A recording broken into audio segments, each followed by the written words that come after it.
20वीं सदी की शुरुआत में एक शहर की छाँव में, जहाँ पहाड़ों की पिछली सरसों में एक छोटी से शहर वाक़ा था, वहाँ दो दोस्त फातिमा और ज़ीनब रहती थीं।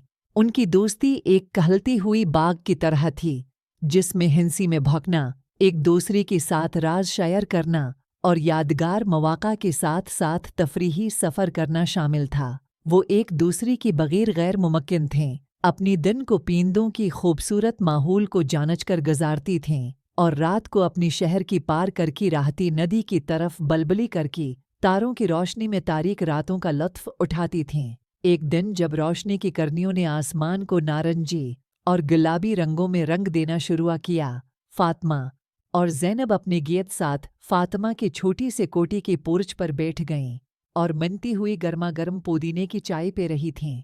फातिमा ने एक शरारती नज़र के साथ कहा, ज़ीनब, मेरे पास एक ख्वाब है। हम एक कहानी का दास्तानो कल्ब शुरू करते हैं। हम अपने शहर के तमाम लोगों को कहानियाँ सुनाने और अपनी तजदीदी के लिए उन्हें मिलाने का मौका फराहम करेंगे। ये हमारी कम्युनिटी को एक साथ लाने का तरीक़ा हो सकता है। ज़ीनब की आंखों में इश्तियाक की करनी चमक गई, जैसे वो उस ख्वाब को सच करने की तरफ बढ़ रही हो।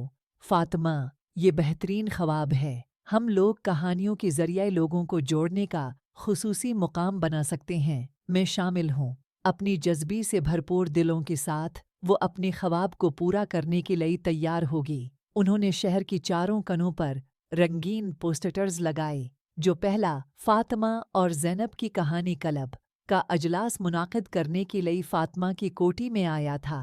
कहानी क्लब की खबर पूरी तरह सराई गई और जल्द ही लोग तशवीश के साथ इंतज़ार करने लगी। मखसूस दिन पर जब सूरज की रोशनी हुर्लाई और महताब आहंगी की तरह फातिमा की कोठी में जमा होगी, फातिमा और ज़ीनब ने आमनी सामनी आई लोगों को खुश आमदीद कहा और उन्हें बैठने के लिए किश्नों की पेशकश की।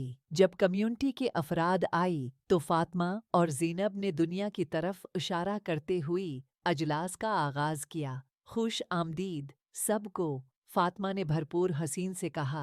आज हम कहानियों की शक्ल में कदम रखती हैं, वो कहानियाँ जो हमें हंसी दिलाती हैं, रोती दिलाती हैं और ताजब की दुनिया में ले जाती हैं। हमारा पहला कहानी सुनने वाला यवानी समेत तमाम हाजिरीन से दरख्वास्त है कि वो सुनने के लिए तैयार हों। सुनने वालों की जज्बाती खराक्सी से मंजर आम बन गई और कम्युनिटी की अफराद ख्वाबों की दुनिया में मुंतकिल होगी। सारा अजलास सुनने वालों के जज्बात को लर्जाता हुआ गुजरा जब सारा, एक शर्मीली नर्स, ने अपनी कहानी कहने का आगाज़ किया, जिसमें रात को 12 बजे के वक्त सर्फ वाक़ा होने वाली एक परासरार बाग की कहानी थी, जो एक अजीब बलूरी आंखों वाली बली की हफाजत के ज़ेर एहतमाम था। इसकी बातों ने सबको जादू की दुनिया में ले जाया और कहानी के ख़त्म होने पर कम्युनिटी ने अपनी तालियां बजाना शुरू की